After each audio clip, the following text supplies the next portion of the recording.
perfusion? Once the oxygen goes to all body parts is the perfusion.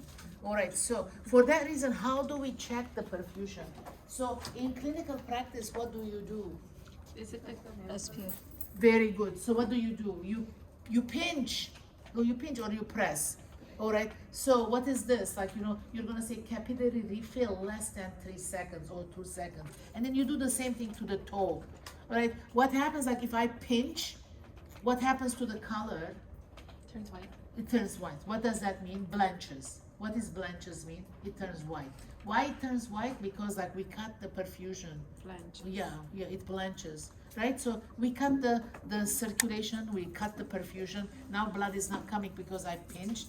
Then as soon as I let it go, what happens? It turns pink again. Why? Because the blood gushes there, and then hemoglobin is red, and so it becomes red again. Is that clear? So that's one way in the clinical practice you're measuring the perfusion. How do you measure perfusion? You pinch the toe, you pinch the finger. What do you do by pinching? Cutting the perfusion. So what happens to the color? White, blanches. And then as soon as you let it go, within less than 2 seconds, it has to turn pink again because the blood is there and then gushing there, bringing the oxygen, and hemoglobin is red, so you become red again. Is that clear, guys? Okay. All right. So the other thing, poorly oxygenated blood, it has difficulty for perfusion. So what does that mean? It means that, so somebody who has anemia, what is anemia? Their hemoglobin level is low, right? So if you have less hemoglobin, so, even though you breathe, the oxygen is in you, and then so it goes to the alveoli, all right, so the oxygen leaks from the alveoli into the bloodstream because higher concentration to lower concentration in the blood. Where is it gonna sit on? On the red blood cell. If the person has anemia, you have less of a red blood cell. So how is that oxygen going to be carried to all body parts? Does it get carried? It gets carried, but less. So in other words, for that reason, people who have anemia, what are they complaining of? Fatigue. Why are you fatigued? Your cell is fatigued. Your muscle is fatigued. You are fatigued. Does that make sense? If the muscle doesn't get enough oxygen as an organ, the muscle is an organ, musculoskeletal system, right? If the muscle doesn't get enough perfusion, enough oxygen, muscle doesn't move, right? So if that doesn't move, you don't move. If you don't move, you're tired. Is that clear? You're tired. You're tired. You don't move. You want to conserve your energy. Does that make sense? Is that clear, guys? Okay.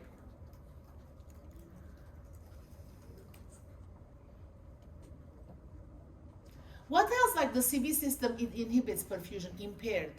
So does the vessel make a difference, the vessels? Yes. So in other words, last time did I explain to you about the PAD? Remember peripheral artery disease in 307? What was that? The artery half blocked. If somebody's artery half blocked, imagine that, like, so if the artery is half blocked. So what does that mean? Okay, so imagine that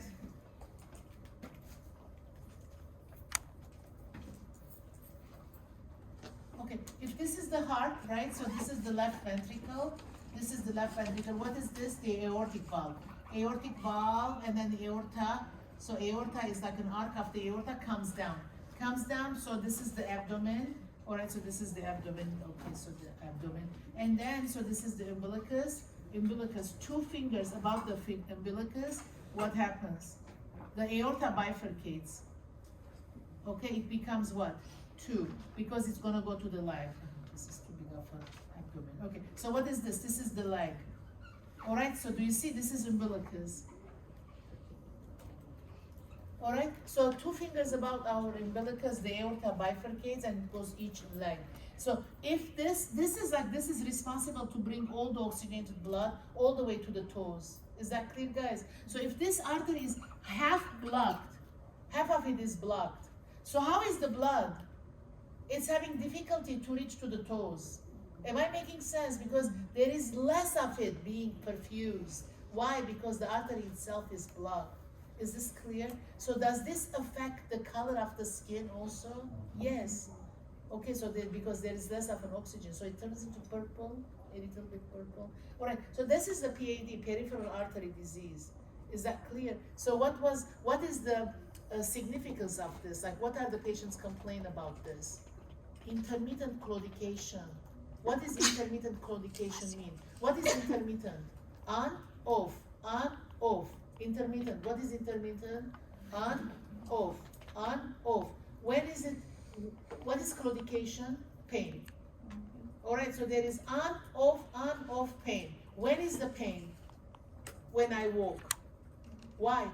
Because when I walk, I need more perfusion. Is that clear? The muscle is going to move.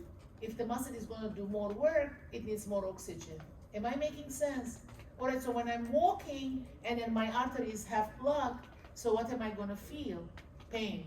So what does that mean? Intermittent claudication. The pain is on. What do I do? Can I continue? Or I'm going to rest? So what am I going to do? Sit. When I sit, what do I do to the activity level? Diminished. If the activity is diminished, the muscle is not going to be working. It doesn't need more of an oxygen, so the pain goes away because the blood that is coming, half of the blood is going to be enough. Am I making sense? All right, so then, okay, I have to make it home. What do? I stand up again, I walk again, till it hurts. Then I sit. Is that clear? So PAD, what is the clinical manifestation? Intermittent claudication. Intermittent claudication. What does intermittent mean? On and off. What does claudication mean? Pain. Pain. When is the pain? When I walk. With activity. Very good. When is the pain? Off. With rest. Is that clear, guys? So this is like you're going to be seeing this in clinical practice forever because like a lot of people come with PAD. Is that clear, guys? Yeah. Okay. So the color of the skin changes, and then also, yeah, the color, even the texture of the toenails change. Why? Because there is less blood coming. So you see the feet change, the color, the nails, and then so when you pinch their toe, so what are we anticipating? No. The capillary refill is going to be more than 3 seconds. It will take longer for the blanching to turn back into red. Is that clear? Okay.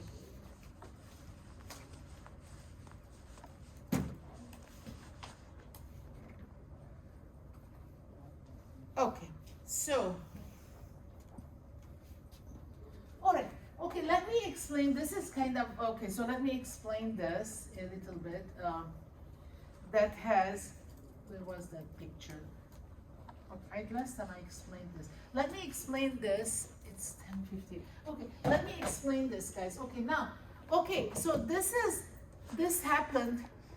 Now, I explained to you that there is going to be air trapping, right? Did you understand why the air trapped? I smoked. What did I do to the walls in between my alveoli? Broke. All right, so what did I do to the number of the alveoli? It reduces from 300 million to lower. So in other words, if the wall in between the alveoli broke, so the alveoli became big, and so what is this? Not good. Why? Because it was trapping carbon dioxide. And what did you do to my sternum? Pushed forward, and then I became a barrel chest, right? Okay. So all these things are happening. Now, what is the size of the lung? It's becoming bigger, right? So it became so much big that like it's pushing the bone forward. Can you imagine? The bone is coming forward. Are you visualizing bone that, you know, like the whole structure is changing. Like I'm having like a bone here, like a barrel chest. So in other words, there is so big of a volume here. Okay, so as far as pulmonary pressure, what happens? What happens? You have pulmonary hypertension. Do you agree? Does it affect the pressure? Like big lung. A lot of air is trapped. It's pushing my sternum forward. Like I became like a barrel chest. So what happens to the pulmonary pressure inside? It goes up. Are you with me? Right? Does it make sense? Are you with me, guys? Okay, so now, yeah. Why does it go up? Why does the pulmonary pressure go up? Oh, because like there is a lot of volume here, like, you know, so like there is going to be resistance also, like there is a lot of air is trapped in there. So there is high pressure now. Okay, so, all right, so the pulmonary pressure goes up. Now, so where is the heart is in the mediastinum, right? So the mediastinum is in between the lungs. All right, so now, so there is the superior vena cava, all right, inferior vena cava, all right. So now, what is this? This is the right atrium. Is that clear? This is the right atrium. All right, so what do we have here? Which valve? From the right atrium to the right ventricle, which valve? Tricuspid. Huh? Tricuspid, very good. Now, the tricuspid valve. Okay, so from the right atrium to the right ventricle, the blood goes there, all right, from the tricuspid. Now, from the right ventricle, where is it going to go? To the lungs. To the lungs, right? When it's going to the lungs, how is it going? Pulmonary artery. So it's going to go from the pulmonic valve here, pulmonic valve, it's going to go to the lungs. Are you with me? Now, from the pulmonic valve, pulmonary artery, it's going to be taken to the lungs for oxygenation. So what happened in the lungs? A lot of pressure. Are you with me? Pulmonary hypertension. Why? Because there was a lot of air was trapped there, right? So what happens if there is pulmonary hypertension? When the right ventricle through the pulmonic valve pushing the blood out, what is it gonna face? Resistance. Why? Because of the pulmonary hypertension. Are you with me? Did everybody understand this? Okay, so the right atrium, tricuspid valve, the blood goes to the right ventricle. This is the normal anatomy and physiology. From the pulmonic valve, okay, so the blood is going to go where? Through the pulmonary artery to the lungs. Now it's going to go to the lung, but like in the lung, what do you see? A lot of hypertension, a lot of pressure. So that pressure, what is it going to do? Push the blood back. Where? To the right ventricle. Is that clear, guys? So if it is going to go to the right ventricle, it's going to push from the tricuspid valve into the right atrium. Everything is backflowing. All right. So how did the blood come to the right atrium? Superior vena cava, inferior vena cava, right? Now the blood is backflowing from the right ventricle back to the right atrium, and now superior vena cava, how does it show clinically? Distended JVD, jugular venous distension. Is that clear? And then inferior vena cava, clinically what do you see? Peripheral edema. Is that clear? So JVD is a sign that the blood that was supposed to go to the lung, it didn't.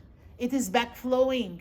It is backflowing to the right ventricle, to the right atrium, to the superior vena cava, and guess what? I have JVD here. So in 307, we're going to learn how to measure the JVD. Measuring the JVD, it's going to show the extent of the exacerbation. Is that clear? The higher, the worse. The higher, the worse.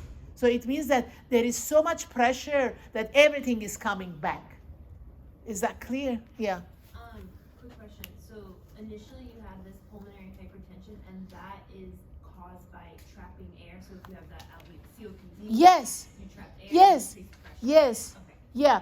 That's one of the reasons that you're going to have pulmonary hypertension. You know, like Redox or Femfen, you know, those drug medication in the late 90s. So they were withdrawn because it was causing pulmonary hypertension. The pressure in the lungs went up. And now, like, okay, so these people are going to get thin, but now they're going to have right-sided heart failure. So which one do you want? Like, I might as well be heavy and then have my right side, because then my heart is gone, I'm dead. But like with more weight, you can live. Does that make sense? So that medication was withdrawn. And then I don't know what was the reason for that drug causing pulmonary hypertension. I mean, obviously, if I read it, I can understand, but I didn't do research. But it affected the pressure in the lung. Okay, yeah, okay. Okay, guys, so did you understand this? So right-sided heart failure happens because Mainly there is pulmonary hypertension. Is that clear? Okay.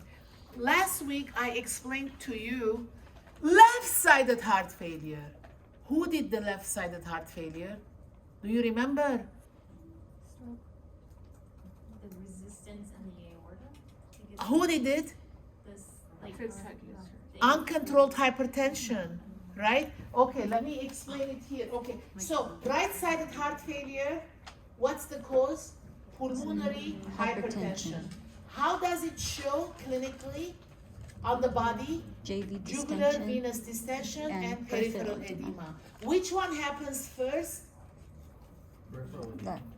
No, jugular venous distension happens first because it's closer to the heart. Yeah, does that make sense? Serious. So jugular venous distension happens first. Seems very serious, JVD. Yeah, JVD is serious. It happens before the peripheral edema? Yeah. Why? Well, you said peripheral edema Yeah. happens first. Yeah. No, it's just, I feel like I see a lot more edema than JVD. That's true.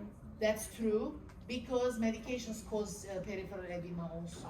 Like calcium channel blockers, they cause peripheral edema. For that reason, in congestive heart failure, so you have to be very distinct what medication you're giving because the nurses are confused. Is this because of the exacerbation or is it a side effect of medication? That's a good point. See, you learned something. Yeah, you see more peripheral edema. It's not necessarily due to exacerbation. It could have been side effect of medications also. Okay, Corey. Can you explain why it causes peripheral edema? I'm not really understanding. Oh, because it's closer. So the neck is closer to the heart. Yeah, I get that part, but peripheral edema, like where does Oh, it's gonna be inferior vena cava. Okay, so the thing, the blood to the right atrium comes from superior vena cava and inferior vena cava. All right, so this is connected to the peripheral vessels. This is Oh, connected okay. to the neck. Okay, the- so we'll back up. The backup, yeah. Okay. So this is connected to the jugular vein. This is connected to the peripheral vein.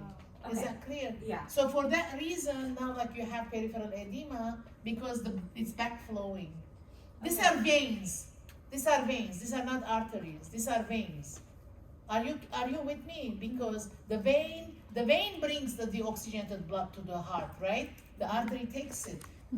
Okay, guys, are you with me, guys? So for that reason, superior vena cava it's connected to what? Jugular venous distension, vein, jugular vein. Is that clear? So inferior vena cava connected to peripheral vein. Peripheral vein. Is that clear, guys? Are you with me? Okay. All right. So, what's your name? You asked question. Samantha. So did you get the answer? Yeah. Yeah. So it's vein. It's vein because vein brings the oxygenated blood to the right atrium, right? Okay. Now, last time I explained, so this is the mitral valve here. This is the aortic valve. So the aortic valve, okay, so it's gonna bring from the left ventricle. This is oxygenated, right? So it's gonna bring through the aorta to the periphery, right? So now, what happens here? I explained this last time. If there is uncontrolled hypertension here, if this aorta doesn't expand to let the blood come out, so what is it gonna do? It's gonna backflow. It's gonna suppress. It's gonna go back. It's gonna go back. It's gonna say go back. So what happens to the left ventricle? Left ventricle says, no, I have to release this blood because the body's waiting for it because it's oxygenated.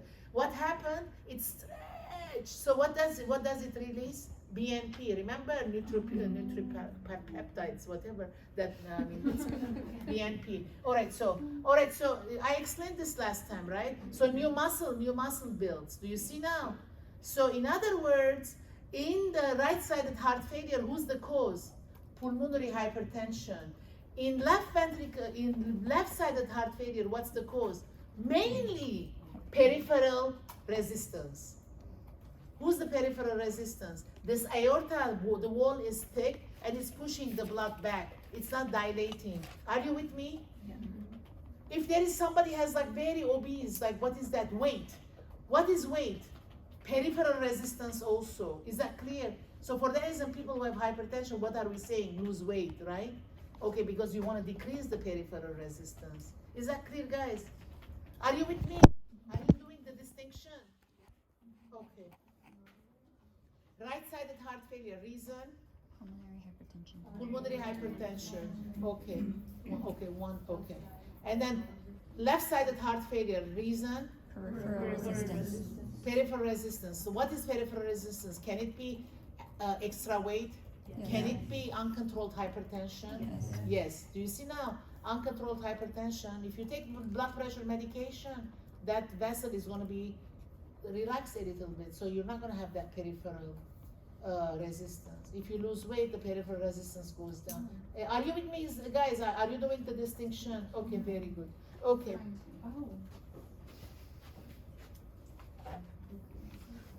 Okay. All right. So kind of, I explained this. All right. I explained this. Okay. So the other thing I explained this. The Starling's law. What is the Starling's law? Remember, like a stretch. You know, like when you stretch the rubber band. All right. So if you stretch, to the degree that like you're gonna cut the rubber band is cut. You know, that's it. It doesn't go back into its normal state. But like if you stretch, but then it's not, you didn't stretch too much, then you let it go, what happens? It goes back to its normal state. In the left ventricle, does it matter like how much the peripheral resistance is? Yes, if it is too much of peripheral resistance, this poor muscle is stretching to the degree that, I'm gonna be pushing. Does that make sense? So in other words, how much the muscle is stretching, does it matter how much the heart is gonna fail? Yes. So if the pressure is too much, how much this is stretching? Too much to the degree that the rubber band is gonna break. Does that make sense? So for that reason, what happens? Neurohormonal changes happen. BNP is released. So what is the BNP doing? It's saying that, you know what, this is too much pressure. I need more muscle. So what does the body do? What did I say? It builds more muscle. Remember? So now what happens to the heart size? Big. What is that called? Megaly. Does it show on X-ray? Yes, it shows on X-ray because X-ray is a picture.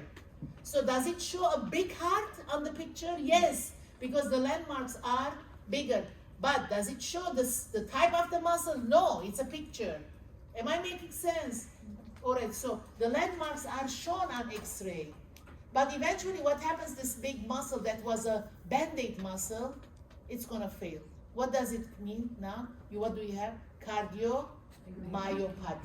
Does that make sense? You had a big muscle, but the big muscle was a fake. It's a Band-Aid muscle because there was so much of a cry by the heart that this is too much pressure. I can't overcome this pressure. What did the muscle do? Stretch. When it stretches, what is released? BNP. Are other neurotransmitters released? Yes, renin is released. But renin is released on another place also. For that reason, we don't check the renin level. Am I making sense? BNP is only particular to the left ventricle. For that reason, you go to the ER, then what are they going to check? BNP. What should it be? Less than 100. Normal is less than 100. We don't have to have BNP. Is that clear, guys? 80 or 100. Some references say 80, some references say 100. But like if the BNP is 1000, automatically, what do you know? Okay, left ventricle is stretching. What does that mean? There is peripheral resistance. What does that mean? The heart is like, fighting to release this blood out that it needed for the perfusion. Am I making sense? Mm-hmm. Okay, yeah. Okay. Say it. So if you're taking medication and the peripheral resistance is okay, yes. but you have all that muscle added to it, is that hypertension? It's a cardiomegaly. I mean, eventually it's going to fail. I mean, if once that muscle is built, it's not going to disappear. Yeah, it's going to be wasted. I mean, it's not going to be healthy muscle, if you're asking. Yeah. Yeah, okay. Yeah. So the key is not to have the heart build that muscle from the beginning. Is that clear? Yeah. All right. So, yeah. And then, okay, so the key is signs of the symptoms of perfusion. So, you know, obviously if there is less of the blood perfused, what's going to happen? There is the color even going to be changed because there is less oxygen. Okay, guys, now, all right, so this is like if there is more muscle build, so there you have cardiomegaly, then it's going to be cardiomyopathy eventually. Now, like this blood is coming out, so what happens? This muscle, this ventricle itself, when it's giving cardiac output, it's going to be less because it doesn't have the strength to push the blood out. Am I making sense? Okay, so there is not this muscle, there is a lot of meat, but the meat doesn't have energy, force. So there is less blood coming out. Am I making sense, guys? So if there is less muscle, blood coming out, now there is going to be fight between the organs, like who wants to take the most blood. Obviously the brain is going to take, because the brain has to do the thinking. If the brain doesn't get it enough, you're going to have what? Confusion, altered level of consciousness. All right, so then the lung is going to take, then the heart is going to take. Poor kidneys, the kidneys are going to be the organs, they say, okay, you know, I can live with less blood. So when people have congestive heart failure, automatically, what are you anticipating to find? Chronic kidney disease. Because over time, kidney took less of the blood. Kidney is like, you know, is one of the organs that is kind of shy. It's not asking for too much, you know, it's like very, thrifty, like, you know, okay, like let the others take the blood, I can do without it. It has a lot of tolerance, but eventually what's going to happen? You're going to be seeing congestive heart failure. Next to it, what do you see? Chronic kidney disease. Is that clear, guys? Am I making sense? Are you with me? Zain, what are you thinking? Does it make sense? Yeah. Yeah, okay. Yeah, so,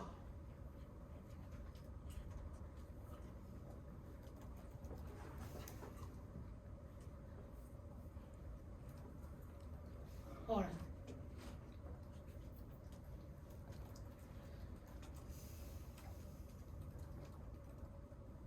All right, so obviously, like our lifestyle matters. Like the first thing we said is the weight, like, and if you have less of a weight, there is less of a peripheral resistance. Okay, so if nutrition, why is it important? You eat good, then you have a lot of hemoglobin, right? If you're not eating like, if you are very particular, I don't eat this, I don't eat that, so what happens? Like people can be anemic, right? I mean, nutrition matters. You have to eat nutritious food to have like red blood cells. So if you have less of a poor nutrition, less of a red blood cells, you're going to be having less perfusion. Why? Because the red blood cell is the one who's carrying the oxygen. Do you see the connection here? Exercise, when you're doing exercise, why is it important? Because you know why? Because like if I'm exercising on the treadmill, so what am I doing? My feet are moving, my toes are moving. What are they asking? More oxygen, more oxygen, more oxygen. Remember this this aorta, it bifurcates, goes to the legs. Now like if I'm all the time exercising, there is more need. So what is the body going to say? If I need to perfuse more blood, then I have to make more roads. Is that clear? So what happens here? You see like more vessels branching. Are you with me? More vessels are branching. Why do you need more vessels? Because I need more blood to be perfused. Why? Because like this girl is becoming a runner. Does that make sense? So the runner needs more oxygen, and then oxygen is transported by blood. Blood walks through the vessels. So what does the body impose on my aorta, bifurcated aorta? Branch out. Make more vessels, little vessels, so that there is more blood gonna walk through that vessel, so that the toes are not going to be hurting because they're in movement. Am I making sense? So do you see like how exercise affects the peripheral circulation? So the body builds it. So for reason the blood pressure goes down because now there is more roads. So like more blood is like, you know, disseminated. So the pressure from the main artery here releases, it goes lower. Am I making sense, guys? So these are all affects the perfusion. So carbon monoxide, I don't know why Dr. Christensen made it red. You know why? Because like if there is oxygen and there is carbon monoxide, obviously who takes carbon monoxide? Nobody like purposely takes it, but like it's a poison, right? So if there is like a coal, like there is a barbecue, like, okay, so then you left the coal, it will release carbon monoxide. Why is dangerous? Because the carbon monoxide is a gas, like, you inhale it, you don't see it, you don't feel it, it goes inside you. And then so what does it do? It competes with oxygen. So it kind of, instead of letting the oxygen sit on the hemoglobin in that little hole in the donut, remember, carbon monoxide sits. And now instead of oxygen going to all body parts, carbon monoxide is going, and it's a poison. Okay, so like, it goes to the brain, that's it, the person dies. All right, okay, so that's why.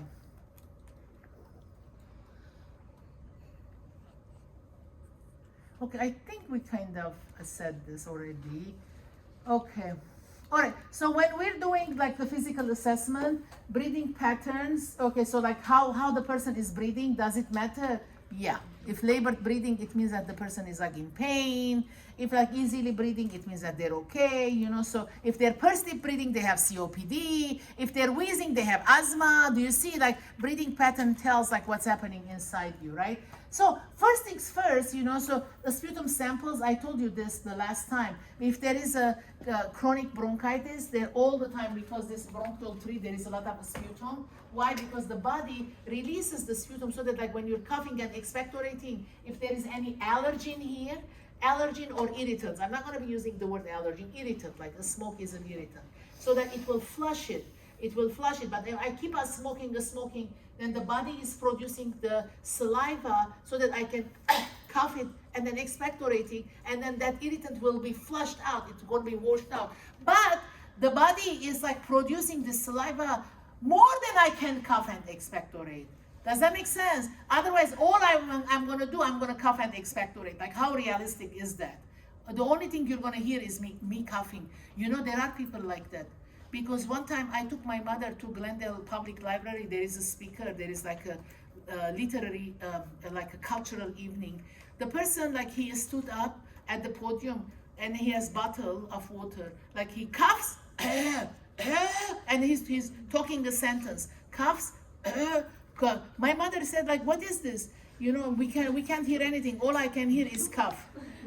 So, and my mother never complains, like she's an angel on earth, so like if she complained, it means that it was irritating. Does that make sense? So in other words, this poor guys, it's not in this person's hand either.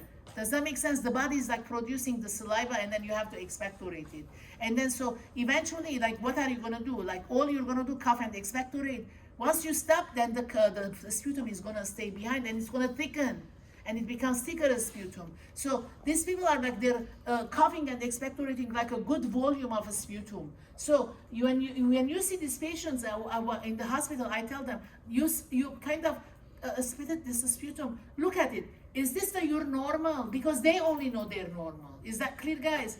Ask, is this the one? Is this how much you spit in the house? Is this the color that you spit in the house? So that they can tell me if it's the same amount, it's the same color. I'm not perplexed. I'm not worried too much. Does that make sense? Because that's their normal. So the normal, from the patient. And then the patient says, no, mine was like light yellow. Now this is like brown. Okay, then, like something is happening now. So as a nurse, you have to ask the line of reference to do the comparison. Am I making sense, guys? Yeah. All right, skin testing is for the PPD, obviously, for the TB. Now we're not doing that either anymore. Pulse oximeter, what is it? Because like how much of an oxygen concentration. Capnography is how much carbon dioxide concentration. And the spirometry, like I'll show you tomorrow in 307. It's like spirometry. And then so force expiratory volume per second, and the beat goes up, and then you see like what's your normal for my age, for my gender, and then accordingly like how much my lung muscles can exhale. Is that clear? So that's peak expiratory volume per second. I'll show the tomorrow. And then so ABGs, and then peak flow meter. Okay. All right. So now assessment, in-depth history of patient's normal and present cardiopulmonary function. Okay, so past impairment in circulatory and respiratory. Okay, you're gonna say, okay, were you a smoker? Did you work in a place that was a lot of fumes? methods that the patient uses to optimize oxygenation, review of drug, food, and other allergies, obviously, and we're going to be doing the physical exam. When we do the physical exam, I'll show you in 307 how we're going to be doing it. And then, so lab tests, and then mainly the ABGs, we don't do it, like unless if the person is in acid-base imbalance. Like ABGs are not regular tests that we do, right? Okay. But like we're going to be checking the CO2 level and then O2 level. Assessment of nursing history. Okay, so now what was the person's like main chief complaint? Somebody with respiratory system, what is the chief complaint?